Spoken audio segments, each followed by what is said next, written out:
नमस्ते दोस्तों, स्वागत है आपका अपने YouTube चैनल में। और हम बात कर रहे हैं पातंजलि योग दर्शन के बारे में।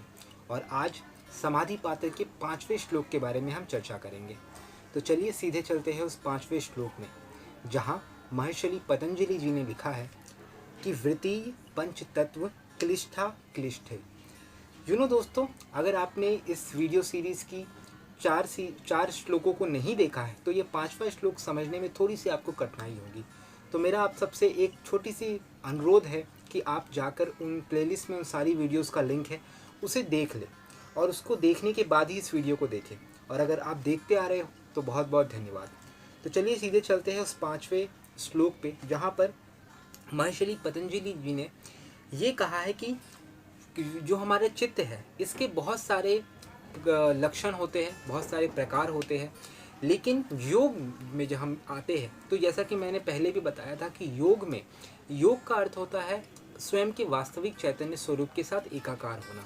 यानी कि जब वो तभी हो सकता है जब हमारा मन जो है वो पूरी तरह से वर्तमान में स्थित हो। और यहाँ पर चित्त की वृत्तियों का वर्णन है, यानी कि ये जो मन है इसके विभिन्न प्रकारों का वर्णन है। एक प्रकार के अंतर्गत मन जो है वो क्लिष्ट होता है और दूसरे प्रकार के अंतर्गत वो अक्लिष्ट होता है। तो जाहिर सी बात है कि एक प्रकार जो है वो मन के लिए हमारे योग साधने में बहुत सहायक होगा, और दूसरा प्रकार जो योग साधने में असहायक होगा। तो इसी की चर्चा यहाँ पर की गई है। यह श्लोक जो है वो संकेत श्लोक है कहीं ना कहीं आगे के श्लोकों को समझने के लिए। तो इसी वीडियो में मैं 6ठे श्लोक को भी ऐड करना चाहूँगा कि आपको आसानी से समझ में आ जाए कि महर्षि पतंजलि कहना क्या चाह रहे थे।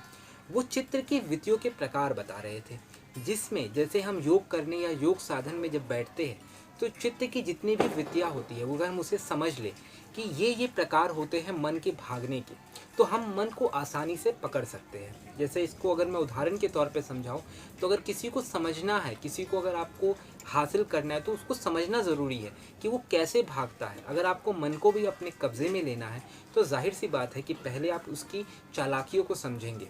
तो वैसे ही 6ठा श्लोक में उसी को आगे बढ़ाते हुए 6ठे श्लोक में महर्षि पतंजलि जी ने लिखा है, कहा है कि प्रमाण विपर्य विकल्प निद्रा स्मर्य, ये 5 प्रकार होते हैं चित्त की वृत्तियों के, जिसे अगर हमने समझ लिया कि प्रमाण विपर्य विकल्प निद्रा और स्मृति ये 5 भेद है वृत्ति की, अगर हम इसे आसानी से समझ लेते हैं कि क्या है, तो हम चित्त की जितनी भी वृत्तियाँ हैं जो मन भागता रहता है उसे आसानी से कंट्रोल कर सकते हैं। और हमारा मन अगर कंट्रोल में आ गया, वर्तमान में स्थित हो गया, तो जाहिर सी बात है कि हम कोई भी काम अच्छे से करेंगे, हम योग अच्छे से साधेंगे, अपने जीवन को अच्छे से साधेंगे।